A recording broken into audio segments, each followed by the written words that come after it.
Boa tarde, os ouvintes da Taba TV. Aqui é o programa Falou e Disse, apresentado por mim, Leon Aires e Helena Reis, a nossa grande parceira aqui de programa. E hoje nós vamos dar continuidade a um assunto que a gente começou tratando junto com o pessoal de Belo Horizonte, que diz respeito à securitização e privatização dos estados e municípios, que é um fenômeno que está acontecendo no Brasil e que pode trazer, e já está trazendo, alguns prejuízos para alguns municípios, como, por exemplo, Belo Horizonte.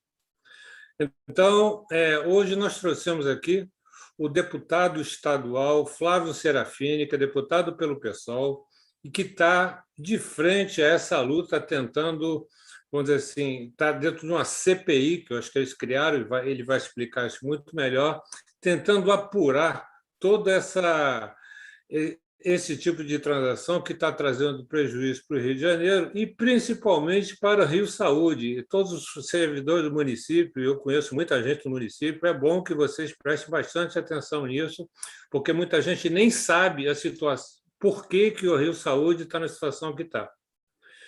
Então, seja bem-vindo à nossa Taba, Flávio Serafini. Pode entrar, nossa oca está aberta.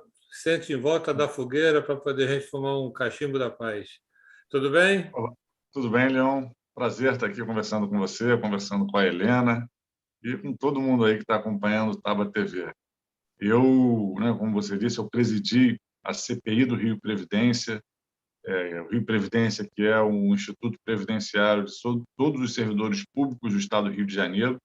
E um dos aspectos centrais que a gente investigou nessa CPI foi uma ação de securitização, de antecipação de receitas de royalties e participações especiais do petróleo. Hoje, boa parte do financiamento da previdência própria dos servidores públicos do Estado do Rio de Janeiro vem da receita de royalties e participações especiais.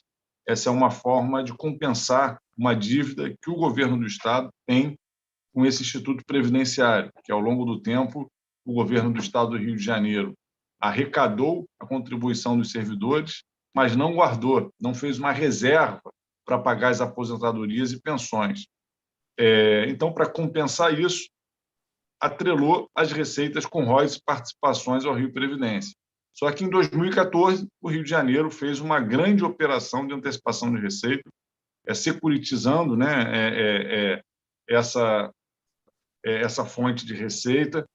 No geral, o Rio de Janeiro antecipou 10 bilhões de reais em receitas de royalties e participações e vai ter que pagar, até o ano 2028, mais de 30 bilhões de reais.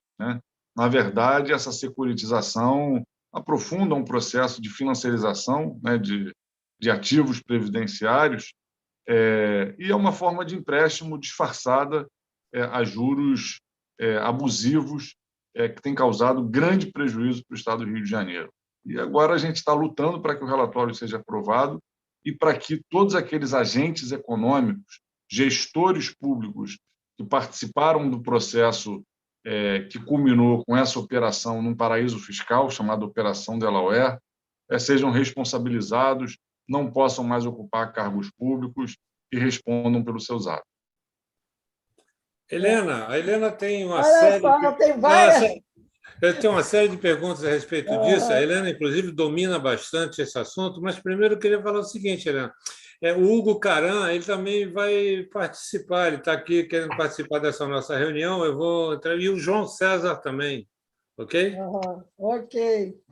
Então, Olha por favor, só. Helena, a Helena domina muito esse assunto, por favor. Mais ou menos, espera aí. Não me diga antes de eu começar. Olha só, boa tarde, Flávio Serafini, nosso deputado estadual, que é lá de Niterói, né? Fico feliz porque nós temos um deputado federal que representa a cidade de Niterói, não é mesmo? Então, essa CPI, eu queria chamar a atenção para essa CPI, ele já deu spoiler dele, né, o deputado? Mas eu quero voltar em tudo que ele falou antes. Então, essa CPI já foi iniciada desde 2019, foi em maio de 2019, se não me engano. Então, tem 2 anos e meio, e agora chegou nos seus finalmente, já tem um relatório feito até pelo Valdec Carneiro, né, que é o relator dessa CPI, e tem, olha, na realidade, tem coisas assim de arrepiar. Eu queria chamar mais atenção para essas coisas de arrepiar. Em primeiro lugar, ele já até deu spoiler, como eu falei, foi a criação de uma empresa num paraíso fiscal nos Estados Unidos, que é essa em Delaware, e por isso nós chamamos de Operação Delaware, né? E lá foi criada uma empresa, que é a Rio Oil Finance Trust. Olha o nome, é só a gente pensar um pouquinho que nome é esse. E aí o Estado do Rio de Janeiro fez um contrato de 4.000 páginas em inglês e sem tradução, que eles chamam de tradução juramentada, como é geralmente comum se fazer, né? Então, e aí, nesse contrato, tinha cláusulas leoninas, que ninguém sabia, foi assinando, e é isso que eu quero que o deputado fala com uma certa minúcia. Porque essa história nós já conhecemos, ele diz que eu sou especialista, mas não é por isso. É porque eu faço parte da ACD, que é a associação que estuda a questão do endividamento público, não é?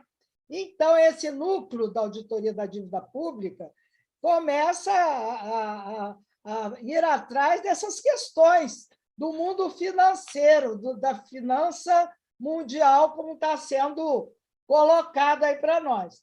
Mas, inclusive, nós fizemos um esquete teatral que o Flávio Serafim nos chamou lá no PSOL para a gente apresentar. Nós apresentamos lá no CEP também, que é o Sindicato dos Professores, para divulgar. Mas, como esse tema é um tema muito difícil, é preciso a gente voltar e repetir tudo. E outra coisa também, já falado pelo Leon, é que nós temos interesse muito de perto nesse assunto, então andamos entrevistando o pessoal de BH, que foi a Eulália e o Canatieri, que é um urbanista, e como que também todo esse sistema financeiro trouxe uma falência lá para BH. Então, é isso que eu quero que o Flávio Serafini comece a aprofundar, começando com esse relatório aí que foi assinado a toque de caixa. Eu ia aproveitar para fazer a pergunta. Que empresa é essa? Essa Rio Oil Finance Trust. Pois é, não dá nem para decorar. Então, dá um detalhamento sobre essa empresa também, por favor. Esse é um ponto bem interessante para mostrar o absurdo que foi essa operação aqui no Rio de Janeiro e que hoje estão querendo replicar em vários outros estados e várias outras cidades. Como eu disse, né, a operação que o Rio de Janeiro fez foi uma operação de securitização, de antecipação de receitas de royalties e participações especiais. O Rio de Janeiro vendeu o direito de receber uma parte dos royalties e participações especiais que ele teria a receber ao longo do tempo. Ele vendeu isso de que forma?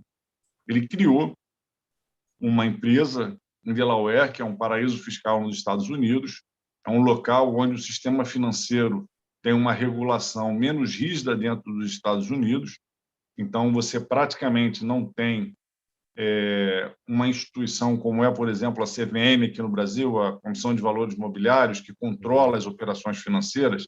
Em Delaware, praticamente você não tem essa regulação, o que vale são os contratos entre os entes privados, né? Está acima da lei, está acima da regulação do sistema financeiro. Esse foi o lugar que o Estado do Rio de Janeiro escolheu para lançar, né, os papéis dessa operação, que foi a operação de antecipação de receitas de royalties e participações. Para fazer isso, o Estado do Rio de Janeiro criou uma trust, né, uma espécie de uma empresa que só existe no papel, sediada lá em Delaware. O papel dessa empresa qual é? É vender os títulos, né, dessa operação do Estado do Rio de Janeiro e receber as receitas de royalties, participações especiais para repassar aos investidores. A operação funcionou como? Os investidores que se interessaram compraram esses papéis, foi assinado um contrato, como a Helena falou, um contrato de 4.000 páginas em inglês, que só foi traduzido ano passado, né? Ou seja, o contrato foi assinado inicialmente em 2014, demorou 6 anos para ter uma tradução juramentada desse contrato, o que fere a legislação brasileira. Nenhum órgão público brasileiro pode assinar um contrato em língua estrangeira sem que haja uma tradução juramentada. É uma tradução reconhecida, que mostra que aquela tradução é adequada para o conteúdo original do contrato. O Rio de Janeiro não só assinou esse contrato, como pagou bilhões de reais no âmbito desse contrato, até que a tradução juramentada fosse feita. Um absurdo, ilegal, mais uma ilegalidade dessa operação, que culminou em quê? Culminou numa sangria de recursos públicos do Estado do Rio de Janeiro. Hoje, essa operação ela se baseou em 4 emissões de papéis, né? Eles chamam de 4 tranches, né? 4 vendas de papéis. No total, as vendas de papéis fizeram com que o Estado do Rio de Janeiro arrecadasse 10 bilhões de reais. Vai ter que pagar até o final de 2028 mais de 31 bilhões de reais. Vai ser o que o Rio de Janeiro vai pagar. Ou seja, essa operação deixou, num período curto, de 15 anos, um prejuízo de mais de 20 bilhões de reais para os cofres públicos do Estado do Rio de Janeiro. E ela não é passível de ser interrompida sequer pelo Estado do Rio. Por quê? Porque ela é uma operação internacional que o Estado do Rio de Janeiro abriu mão de receber recursos de petróleo, uma parte dos recursos de petróleo e participações especiais que tem direito, para remunerar essa empresa, a Rio Oil Finance Trust, e ela repassar esse recurso para os investidores. Então, só para as pessoas terem uma noção, hoje, parte dos recursos de royalties e participações especiais que o Rio de Janeiro tem direito, não é que ele recebe e paga para essa empresa. Não, ele sequer recebe. A ANP já transfere diretamente para o exterior, para essa empresa no exterior, que reparte o recurso entre o que eles chamam de investidores, que foram os que compraram esses papéis. E esses papéis têm hoje uma taxa de juros que é de quase 10%, de 9,75 em dólar. É um dos contratos mais caros do mundo entre entes governamentais, né, e entes privados em vigor hoje. Uma taxa de 10% ao ano em dólar é uma taxa absolutamente abusiva. Sendo que uma dessas tranches, né, ou seja, uma dessas emissões de papéis, ela se deu exclusivamente para a Caixa Econômica e para o Banco do Brasil, que já tinham comprado uma parte desses papéis, né, antes dessa operação internacional. O Rio Previdência tinha feito uma operação no mercado nacional só com Caixa Econômica e Banco do Brasil. Então, quando foi feita essa operação internacional, precisou, de alguma forma, reorganizar essa dívida que tinha com o Banco do Brasil e Caixa Econômica. Então, para as pessoas terem noção, para que essa operação com Caixa Econômica e Banco do Brasil tivesse condições similares a essa internacional, a taxa de juros dessa operação com o Banco do Brasil e Caixa Econômica é de quase 20% ao ano. É 19,5% ao ano. É uma taxa de juros abusiva completamente. Uma pessoa que vá a um banco e pegue um empréstimo consignado ou que pegue um empréstimo parcelado, uma pessoa física, né, ela consegue pegar um empréstimo em condições melhores do que esse empréstimo que o Estado do Rio de Janeiro pegou com o Banco do Brasil, com Caixa Econômica e que pegou principalmente com esses investidores internacionais. É uma situação absolutamente vergonhosa, difícil de se fiscalizar. A gente, por exemplo, tem algumas hipóteses de que essa operação pode ter beneficiado atores que participaram da sua estruturação. O Banco do Brasil ele foi contratado ao mesmo tempo como quem organizou a operação, mas também ele também é investidor, ele também comprou papéis. A gente avalia que tem aí um conflito de interesse. O banco BNP Paribas, um banco francês, o mesmo que está por trás da privatização da SEDAI, ele também foi contratado para ser estruturador da operação, ou seja, ele é que foi contratado para oferecer os papéis do Rio de Janeiro lá em Delaware, e ele também comprou uma parte desses papéis. A nossa avaliação, isso tem um conflito de interesse que é ilegal, a gente aponta isso no relatório, né? E pede que investigações sejam aprofundadas. Isso tem que ser feito por autoridades federais, porque isso envolve, né, a possibilidade de crimes financeiros internacionais envolvendo o Estado do Rio de Janeiro. O prejuízo é enorme. Hoje, só para se ter uma ideia, o Estado do Rio de Janeiro tem uma dívida de 190 bilhões, sem contar os 20 bilhões que faltam ser pagos em decorrência dessa operação, né? O Rio de Janeiro pegou 10 bilhões, já pagou cerca de 11 bilhões e ainda falta pagar cerca de 20 bilhões. Sem contar essa operação, o Estado do Rio de Janeiro tem 190 bilhões de dívidas.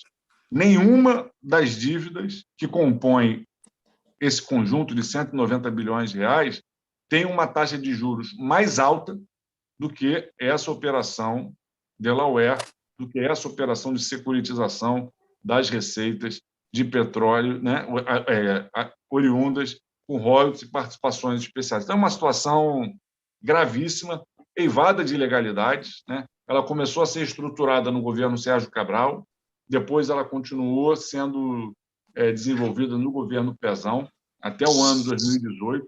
Entre 2014 e 2018, né, aconteceram 4 emissões de papéis, né, 4 tranches, como eu disse, e é algo gravíssimo que ajudou a comprometer muito as finanças do Estado do Rio de Janeiro. Só para ter uma ideia, somente esse ano, 4 bilhões de reais estão sendo destinados ao pagamento dessa operação Delaware. Ah, mas o Rio de Janeiro não está no regime de recuperação fiscal, e no regime de recuperação fiscal não suspende o pagamento da dívida? Não. No regime de recuperação fiscal, só suspende o pagamento da dívida com a União. Mas, mesmo assim, essa dívida continua sendo corrigida com juros e correção monetária. As dívidas com entes privados não são suspensas. E essa dívida que se dá com esses credores de Delaware, ela sequer é considerada uma dívida. Como ela foi uma antecipação de receitas, o Rio de Janeiro abriu mão de receber esse dinheiro. Então, uma parte do royalties de participações especiais não são mais do Rio de Janeiro, porque ele, formalmente, né, legalmente falando, por esse contrato absurdo que está em vigor, porque ele abriu mão de receber esse dinheiro. É uma sangria dos recursos públicos que está aprofundando muitíssimo a situação de desequilíbrio econômico no Rio Previdência. E aí o curioso é que, mesmo com toda essa operação ilegal, nociva para os cofres do Rio Previdência, nociva para os cofres do Estado do Rio de Janeiro, o governo do Estado ainda encaminhou aqui para a LERJ mais uma proposta de reforma da Previdência para retirar direitos dos servidores, para empobrecer os servidores do Rio de Janeiro na velhice, penalizando esses servidores que, na verdade, vêm sendo seguidamente roubados, né, com uma má gestão que levou a operações como essa, a Operação Delaware. Ô, Flávio, pode falar, Helena, pode falar. Flávio, pois é, eu queria que você também enfatizasse, porque você falou no Sérgio Cabral, a gestão foi do Sérgio Cabral, do Fernando Pezão, né? Luiz Fernando, né? Mas, de qualquer maneira, outros órgãos que a gente sabe que tem na administração, como, por exemplo, o Tribunal de Contas, eu queria... Você está me ouvindo? Eu acho que o Flávio não está me ouvindo. O Leon, ele está sinalizando que não está me ouvindo. Vê aí. Se voltou o som. Voltou. Eu estou ouvindo você bem. Está ouvindo, Tá Flávio? ouvindo? Eu não estava ouvindo, agora eu estou. Ah, bom. Então, quer dizer, você mencionou o Sérgio Cabral, Luiz Fernando Pezão, mas eu queria também saber de outros órgãos, porque eu sei que o governo federal, nessa muvuca, ele não colocou inicialmente a mão, nem sei se colocou depois. Mas, de qualquer maneira, nós temos um Tribunal de Contas, né, e temos outros órgãos de fiscalização. Então, eu queria saber também qual foi a não participação ou conluio que houve com esses outros órgãos, né? E depois você também mencionou o Banco do Brasil, a Caixa Econômica, a PNP, Paribas, né? Então, que são órgãos já ligados ao poder financeiro. Então, houve quer dizer, é um conjunto, né? É um conluio que muita gente está participando, e é preciso realmente a gente dar nome aos bois. E aí, nessa CPI, né, vocês procuraram mexer em tudo, né? Vocês investigaram, vocês tiveram um trabalho de investigação muito apurado. Inclusive, você teve assessoria nesse particular, porque, inclusive, é um tema que acho que poucos deputados têm o domínio dessas questões, né, ligados a essa questão financeira internacional. E eu queria saber o que você aprendeu dessa experiência toda e como é que está a história agora que terminou essa CPI. Eu não sei se ele ouviu o final. Bom, Helena, levanta questões muito relevantes que é importante a gente destrinchar, né? Primeiro, sobre o papel do TCE e do Ministério Público. Esses órgãos de controle atuaram muito tentando impedir que essas operações acontecessem e apontando permanentemente as irregularidades que marcaram essas operações. Por exemplo, agora, há pouco tempo, pouco mais de um mês, o Tribunal de Contas do Estado aprovou mais uma decisão multando o ex-presidente do Rio Previdência, ex-secretário de Fazenda do Estado do Rio de Janeiro, Gustavo Barbosa, e outros atores, multando e proibindo de ocuparem cargos públicos no Estado do Rio de Janeiro por um período. O Ministério Público, através do GAESP, que era o setor do Ministério Público que investiga crimes financeiros, chegou a mover uma ação na Justiça para tentar impedir que essas operações acontecessem. Mas, infelizmente, o Judiciário autorizou que essas operações acontecessem, isso lá ainda no governo Cabral, um governo que estava em crise, mas que ainda tinha muita força política, muita influência sobre o Judiciário, e conseguiu garantir que essas operações acontecessem. Essas operações elas não foram classificadas como empréstimos. Se fossem empréstimos, precisariam ser aprovadas pelo Senado brasileiro. Pela legislação atual, estados que buscam empréstimos internacionais precisam de autorização do Senado brasileiro. Essas operações elas foram classificadas como operações de antecipação de receita. Com isso, não precisa de um empréstimo. Qual é a diferença entre um empréstimo e uma antecipação de receita? É que o empréstimo tem uma garantia. Se o governo não paga, quem emprestou o dinheiro pode, por exemplo, virar dono de algum espaço público. No caso do empréstimo que o Rio de Janeiro pegou com o BNP Paribas e deu a SEDAI de garantia, por esse empréstimo. Uma antecipação de receita, não. Você está pegando recursos com um ator financeiro em troca de um recurso que você tem a receber. E se você não receber esse recurso, se o Brasil para de produzir petróleo e o Rio de Janeiro não recebe mais royalties. Em tese, se isso acontecesse, esses investidores deveriam não ter o que receber, porque o que eles compraram foi um direito de receber um dinheiro que não existiria mais. Essa é a diferença entre o que é uma antecipação de receitas e o que é um empréstimo. Quem atesta essa diferença, diz, olha, isso pode acontecer porque não é um empréstimo, é uma operação de antecipação de receitas, é a Secretaria do Tesouro Nacional. O que a gente aponta na CPI, inclusive, é que a Secretaria do Tesouro Nacional não deu um atestado específico para esse contrato de Delaware. Então, a avaliação que a gente faz é que os gestores do Rio Previdência que fizeram essa operação em Delaware fizeram de forma ilegal, porque sequer tiveram uma manifestação da Secretaria do Tesouro Nacional dizendo que aquela operação podia ser feita porque não era um empréstimo, era uma operação de antecipação de receitas.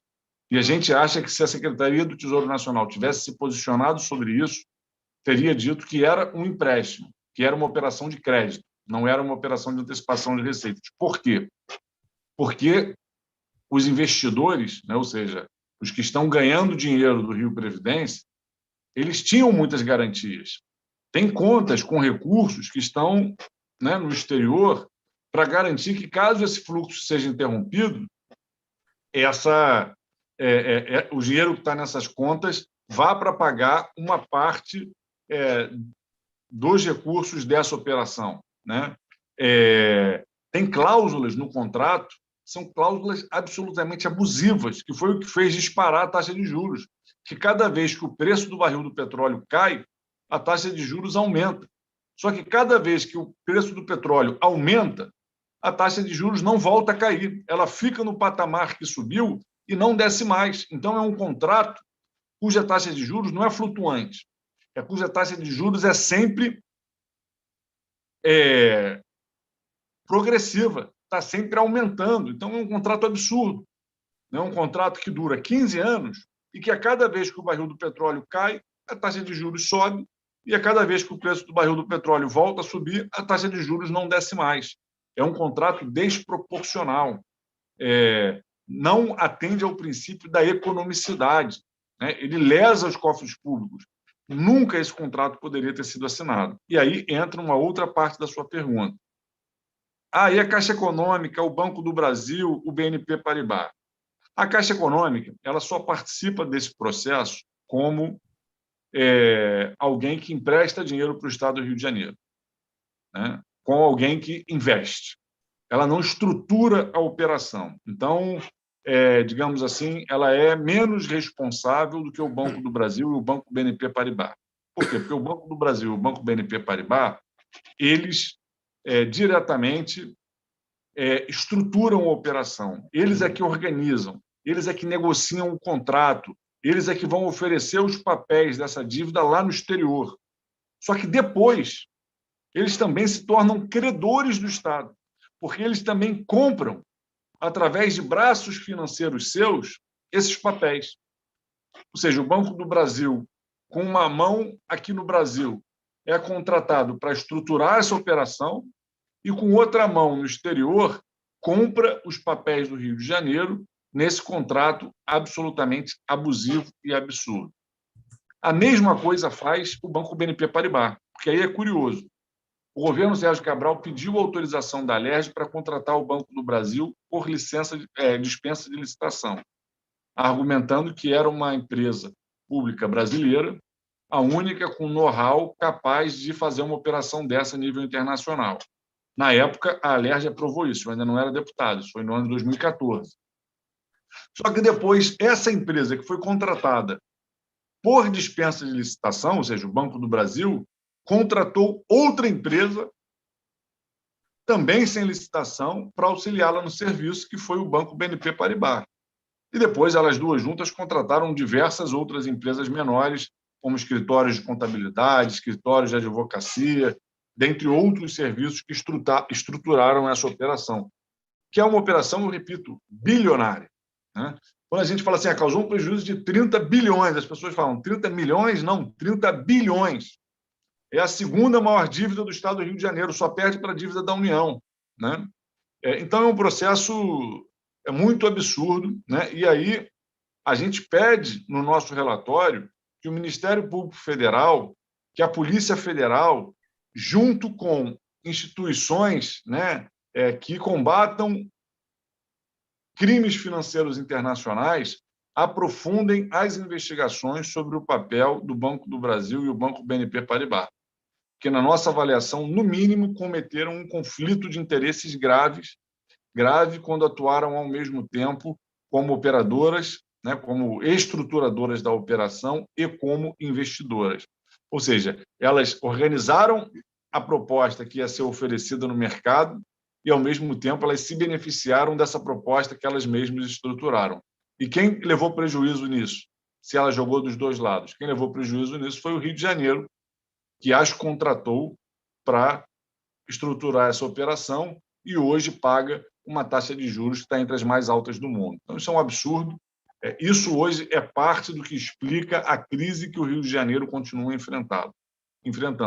Só para vocês terem uma ideia, mais uma vez eu repito uma informação financeira desse ano. Esse ano, o Estado do Rio de Janeiro pagou 4 bilhões de reais dessa operação. Você pensa, se o orçamento do Rio de Janeiro fosse 4 bilhões de reais mais alto, a gente teria condições praticamente de pagar, né, mais da metade da nossa dívida com a União. E o regime de recuperação fiscal só serve para a gente não pagar a dívida com a União. E se a gente não tivesse essa operação a pagar, isso já seria um grande impulso para a gente ter condições de pagar essa dívida. Aliás, essa dívida que é um outro problema também tem juros abusivos, deveria ter uma rediscussão no Brasil, parte do Pacto Federativo, mas não é um problema só do Rio de Janeiro. Boa parte dos estados brasileiros tem dívidas semelhantes, contraídas ali nos anos 90, no auge daquele processo de privatizações realizado pelo governo Fernando Henrique Cardoso, que levou à privatização dos bancos estaduais, das empresas estaduais, e os estados ainda saíram desse processo de privatizações com uma dívida astronômica, que hoje é um instrumento de coerção, né, e poder da União sobre esses estados. Então, o Ministério Público e o TCE agiram muito, continuam agindo. A gente quer, inclusive, que eles possam agir mais, por isso é muito importante a gente votar esse relatório aqui na LERJ. Hoje está dependendo do presidente André Siciliano botar o relatório em pauta. E o Banco do Brasil e o Banco BNP Paribas agiram com conflito de interesses, nos empurraram para essa operação absolutamente desproporcional, né, cara, né, abusiva, e ainda ganharam dinheiro com isso. Ô, deputado, olha só, eu fico rindo, quer dizer, é um riso nervoso, né? Quando eu ouço essas coisas todas, porque esse relato é a prova da farra do boi, né? Então, quer dizer, todo mundo se une para falir um Estado. Na realidade, isso aí. Helena. Quantos bilhões vocês conseguiram em Delaware? Com quantos bilhões Delaware conseguiu fazer falir o Estado do Rio de Janeiro? Agora, o que eu fico também ansiosa é o seguinte: pouca gente sabe, e um problema a nível estadual. Eu queria saber se vocês, deputados, percorreram o Estado do Rio como um todo para poder falar com a população, conversar com a população, levar para a população o que estava acontecendo nesse período de 2 anos e meio, inclusive parte desse tempo sob a pandemia. Como é que essas pessoas, que esses funcionários, qual é o montante de funcionário que está sendo prejudicado com essa história toda? E qual é a parte desses funcionários que sabem se os sindicatos estão levando para o resto do funcionalismo? Ou seja, o quanto esse trabalho que vocês tiveram, um trabalho minucioso, um trabalho da maior envergadura, mas que é preciso ganhar as ruas. E é isso que eu quero saber, o quanto esse problema ganhou as ruas. Deputado, seu microfone está fechado. Eu ia fazer só um adendo aqui à pergunta da Helena, que é o seguinte: estão interessados nesse assunto trilhões de servidores do município do Rio de Janeiro, que estão sofrendo por causa dessa situação. Muita gente está querendo se aposentar, está tendo problemas também. Então, eu acho que essa pergunta que ela colocou tem 2 vertentes que seria interessante abordar. A primeira, que deveríamos divulgar o máximo possível isso para os servidores, e a Taba TV aqui está para poder ajudar também. Outra, na verdade, é uma articulação com outros movimentos que já estejam sendo realizados em outros estados e municípios para poder exatamente combater essas operações. Mas, antes de responder, eu queria me dirigir aqui aos nossos espectadores da Taba TV para darem um like, se estiverem gostando do programa, aí no YouTube. E, se vocês quiserem, passem aqui, aqui desse lado, no nosso site da tabatv.com.br, e lá tem todos os programas que já foram publicados pela Taba TV. Deputado, por favor. Primeiro, Leão, só, né, lembrar, ressaltar que, na verdade, essa operação que eu estou descrevendo, ela se deu no âmbito estadual, né, no Rio Previdência. O município do Rio de Janeiro tem discutido fazer uma operação de securitização da dívida ativa, que guarda uma semelhança, né, mas que ainda não aconteceu. O que é a securitização da dívida ativa que o município tem dito que pode fazer? É você vender os recebíveis que você tem na dívida ativa. O Estado do Rio de Janeiro tem uma dívida ativa hoje que é de cerca de 120 bilhões de reais, a do município, se eu não me engano, é ao redor de 60 bilhões. Você pega esses 60 bilhões que você tem a receber e vende o direito de receber esse dinheiro, né? Vende por quanto? Por um valor muito mais baixo, que aí você tem uma dose de risco muito maior, porque dentro dessa dívida ativa tem dívidas que você nunca vai conseguir recuperar, né, que são chamados papéis podres, né? E aí é uma forma de securitização, né? Isso é o que a cidade do Rio de Janeiro está discutindo, está querendo Isso fazer. é um papagaio podre, é isso? É um papagaio podre. Isso é o que a cidade do Rio de Janeiro está querendo fazer. Ainda não avançou, mas é preocupante, né? É muito importante que o conjunto da sociedade acompanhe, porque o pagamento da dívida ativa é um pagamento que geralmente cumpre um papel relevante nas receitas do município. Você vender essa dívida ativa por um valor que vai corresponder a 5%, 10% do total dela, é você fazer com que o município tenha um ingresso de recursos no curto prazo, mas no longo prazo esteja abrindo mão de receitas que vão fazer falta para o equilíbrio financeiro, né? Então, isso é muito grave e é muito preocupante. A CPI, ela concluiu o trabalho, ela estava concluindo o trabalho dela mais ou menos ali em março de 2019. Ela ia concluir o trabalho dela em março de 2019, não, em março de 2020. Ela completando um ano, a gente estava para votar o relatório. Só que aí começou a pandemia. E aí todas as atividades, todas as comissões aqui da Assembleia Legislativa foram suspensas. 6 meses depois, elas foram retomadas só online. E a gente ficou em dúvida, volta, não volta, as CPIs podem voltar, não podem. Até que a gente só conseguiu, de fato, concluir os trabalhos dessa CPI em março desse ano. A gente ficou aí um ano com o resultado da CPI paralisado. Nesse período, a gente divulgou o máximo que a gente pôde informações desse relatório que não são informações sigilosas, são informações públicas. A gente fez reuniões com servidores, fez discussões com muitos sindicatos, fez seminários apresentando esse relatório. Eu estive em São Paulo, em Alagoas, apresentando o relatório. Por que nesses estados? Porque atores que foram parte da equipe econômica do Estado do Rio de Janeiro, nesse período Cabral, que foram diretores do Rio Previdência, estão indo para outros estados levar essa mesma proposta de fazer essas mesmas operações que foram tão lesivas para o Rio de Janeiro. Então, sindicatos desses estados me convidaram, eu estive lá fazendo esse debate, dando armas para os servidores lutarem contra, né, essas ações. Eu estive também em reuniões virtuais, algumas vezes com deputados, sindicatos de Minas Gerais, onde também tem, né, atores aqui do Rio de Janeiro querendo levar esse processo. Aliás, o próprio Gustavo Barbosa, que foi o principal gestor que atuou na elaboração e na execução dessas operações, hoje é secretário de Fazenda em Minas Gerais. Então, ele tem tentado fazer isso, esse processo de securitização também com as receitas né, de royalties de minérios que Minas Gerais recebe, uma quantidade importante.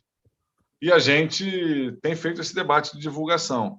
É muito importante para que a gente consiga fazer isso, que o relatório seja votado, né? Hoje, na verdade, o relatório já está na mão do presidente da Alerj, André Siciliano, há mais de 2 meses e ainda não foi sequer publicado.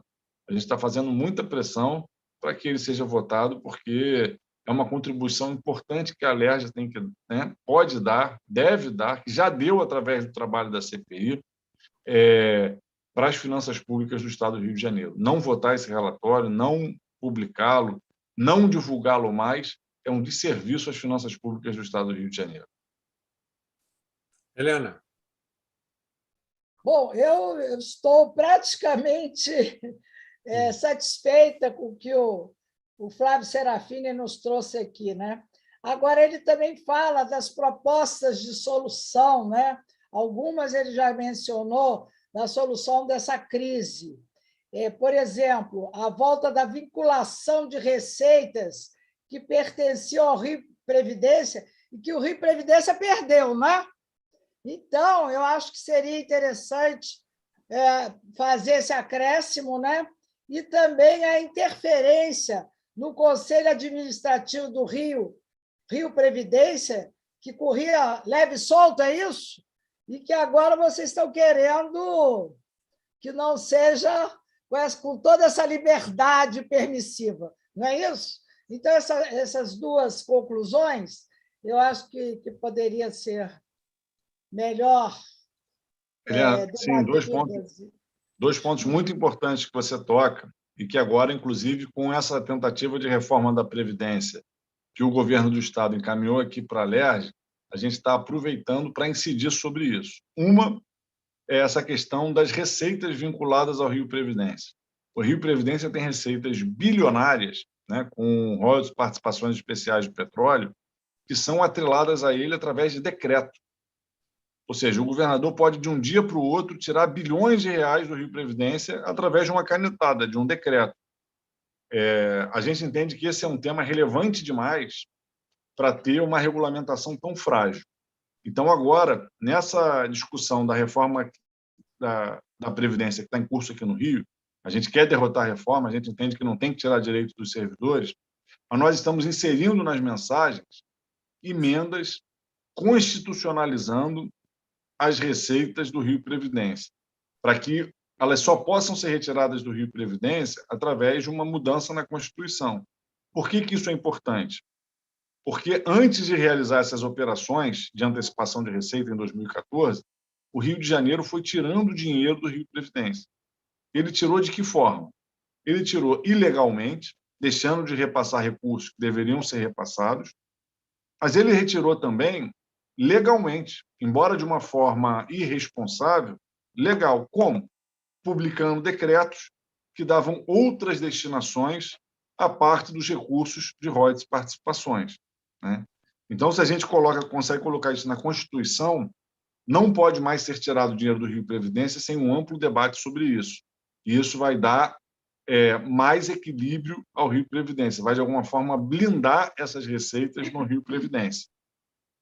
Isso foi um ponto importante que você trouxe, que é como fazer para evitar que essas receitas saiam do Rio Previdência. A outra é que a gente viu que o Conselho de Administração do Rio Previdência, que é quem decide as medidas que ele vai tomar, por exemplo, essas operações todas para acontecerem foram aprovadas no Conselho de Administração do Rio Previdência, ele tem uma composição onde o governo tem muito peso e os servidores têm muito pouco peso. Como assim?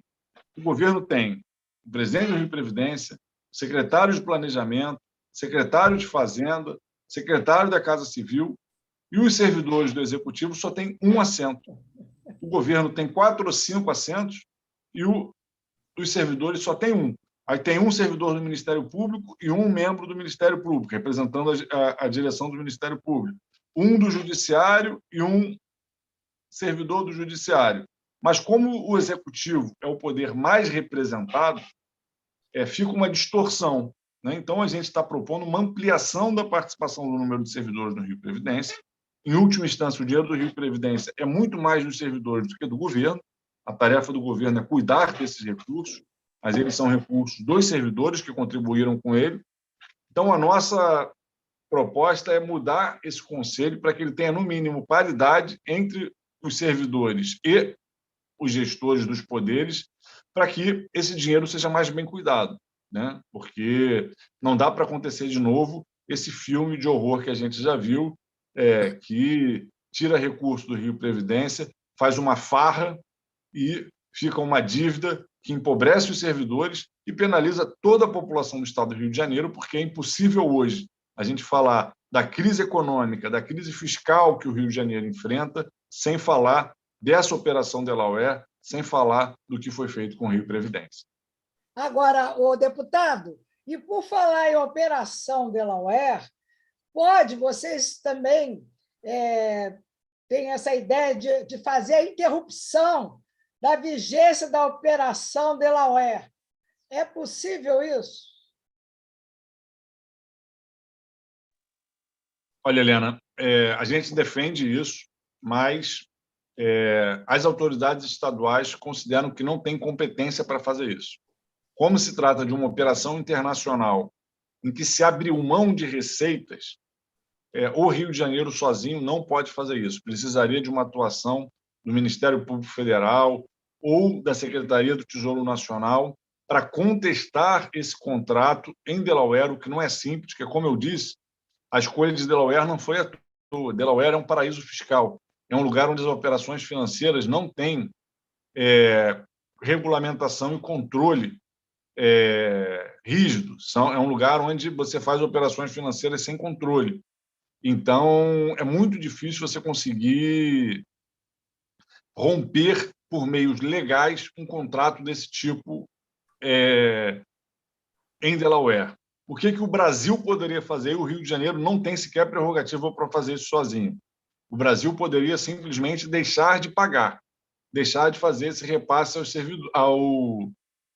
aos investidores, a Rio Oil Finance Trust, para ela não repassar aos investidores. Só que isso seria considerado uma espécie de uma moratória, né, de parte da dívida que o Brasil tem no exterior, né? E esses governos não estão dispostos a fazerem isso. São governos que são submetidos ao capital financeiro, são submetidos à lógica da agiotagem internacional e não têm compromisso com a soberania do Brasil, sequer para romper um contrato abusivo e ilegal como é esse contrato da Operação Delaware. Helena, nós já estamos chegando aqui ao final do nosso programa. Vamos fazer as perguntas finais para o nosso querido deputado, por favor. Fala, Helena. Não, eu já terminei com as minhas perguntas. Eu só quero chamar a atenção porque em todas essas operações de securitização, o que sempre me chamou a atenção foi essa história do fluxo de caixa. Então, quando o recebível, ao invés que deveria entrar primeiro para a Secretaria de Fazenda, ela vai direto para esses representantes. Então, a mesma coisa está se dando agora em Delaware. Os royalties, o dinheiro dos royalties do petróleo, não entram aqui primeiro no Brasil, eles vão caixa direto para Delaware. Isso é que eu acho o maior absurdo dos absurdos. Eu digo, no fluxo de caixa é que está toda a dinâmica da corrupção, a meu ver, né? Como é que a coisa se estabelece. E aí a gente fica sem ação, né? Sem a capacidade de dar o break, né? De paralisar o que está errado. Com certeza. Se fosse um empréstimo comum, eu já teria colocado em votação aqui na LERJ um projeto de lei para interromper o pagamento desse empréstimo. Mas como é uma operação de antecipação de receitas, é o que você falou, o fluxo faz com que os royalties deixem de chegar ao Rio de Janeiro. Eles já nem chegam aqui, eles vão direto da ANP para Delaware. É isso aí. Então, eu agradeço a sua participação, deputado. Eu quero saber como que nós, do Taba TV, podemos pressionar para o Siciliano votar logo esse relatório, qual a nossa atuação prática nessa história toda. Olha, Helena, vocês já ajudam muito, por exemplo, chamando atenção para isso, me convidando para estar aqui no programa de vocês debatendo. Muitos servidores estão muito incomodados com o fato de estar acontecendo mais uma reforma da Previdência sem que haja a votação do relatório antes, e eles estão dizendo para a gente que vão mover ações judiciais, que vão fazer abaixo-assinado. Isso acontecendo, eu peço para eles entrarem em contato com vocês, para vocês ajudarem na divulgação. Esse papel que vocês cumprem de chamar a atenção para essas questões da dívida, né, da soberania dos estados, da soberania dos municípios, né, é muito importante. Então, é importante vocês estarem nesse circuito para a gente poder cobrar aí essa votação do relatório. Tá bom? Obrigado pelo convite, Leon, Helena. Muito bom estar aqui com vocês. Isso. Olha, todos estão convidados para poder sentarmos em volta da nossa Ocara, que é o centro da nossa Taba, para poder a gente conversar, discutir e articular. Eu queria só fazer uma consideração, fazer uma pergunta para você, deputado, porque o Tiago Canetieri, quando ele estava falando a respeito desse assunto, ele usou um termo empresariamento da cidade. Ou seja, aquilo que muitas vezes a gente vê como a privatização de uma empresa ou de outro, do Estado, na verdade, está repassando a gestão toda, com todas as empresas, vamos dizer assim, com todas as prerrogativas nesse tipo de operação. É isso que está acontecendo no Rio de Janeiro também, só para as pessoas terem um entendimento, nosso espectador da Taba TV, de que existe uma frase que é a seguinte: na Inglaterra, no começo, quando fizeram a Revolução Industrial, tinham algumas frases em algumas fábricas, dizia o seguinte: você só pode entrar aqui se for para fazer negócio. Então, será que a cidade vai se tornar algo parecido com isso? Ou seja, você só pode participar dela, só é um cidadão quem faz negócio, e essas empresas seriam os grandes donos da cidade? É isso? É um empresariamento, é isso? Olha, Leão, é assim, faz parte tudo de uma mesma tendência de mercantilização, de financiarização da vida, e a nível municipal, né, uma das lógicas mais importantes é essa lógica do empresariamento da cidade. O que isso significa? Até a definição dos parâmetros urbanísticos, até a gestão de determinados territórios vai deixando de ser feito pelo poder público e vai passando para a mão de setores privados, dos ditos investidores, daqueles que vão lucrando com a cidade. É uma sanha, né, dos grupos econômicos de cada vez ter mais espaços para ganhar dinheiro. E aí muitos desses espaços são espaços que são fundamentais para a vida em sociedade, que sejam espaços públicos, que sejam, né, por exemplo, o próprio cuidado com a cidade, a gestão dos espaços públicos, que é muito importante que sejam, né, feitos pelo Estado para que garantam condições de participação do conjunto da sociedade, não só de quem pode pagar, né?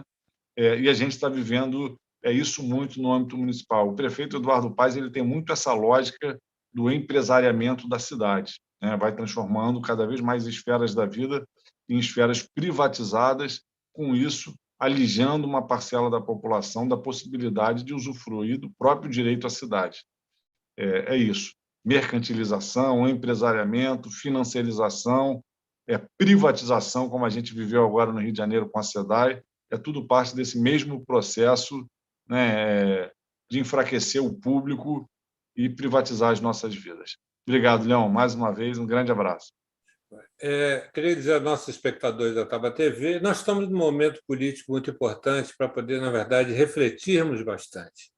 Todos erramos, os partidos, as instituições e as pessoas também. Haja vista que as pessoas agora estão bem arrependidas vamos dizer assim, do resultado das últimas eleições. Utopia é aquilo que, na verdade, você almeja conseguir e que, se você fizer algumas rupturas, você vai nessa direção. A distopia, você está numa situação ruim, sem perspectiva nenhuma de melhorar ou de usufruir daquilo que seriam os seus direitos. Nós estamos diante de uma situação onde ou a gente volta a sonhar e construir os nossos sonhos, ou a gente vai acabar nos filmes distópicos, como Mad Max, cheio de gangues pela rua, perfeito? E sem as pessoas terem direito a nada, a não ser sua própria miséria. Então, eu acho que a Taba TV traz, mais uma vez, reflexões para os espectadores, para poder pensar. Não estamos aqui para poder doutrinar, mas poder, na verdade, trazer informações para poder você decidir melhor a sua vida, dos seus entes queridos e do Brasil. Muito obrigado, deputado, pela sua presença, foi esclarecedor. Está convidado para poder ter uma presença permanente para discutirmos e evoluirmos essa discussão e articularmos. E agradeço a todos os espectadores da Taba TV. Até o próximo programa. Uma boa tarde.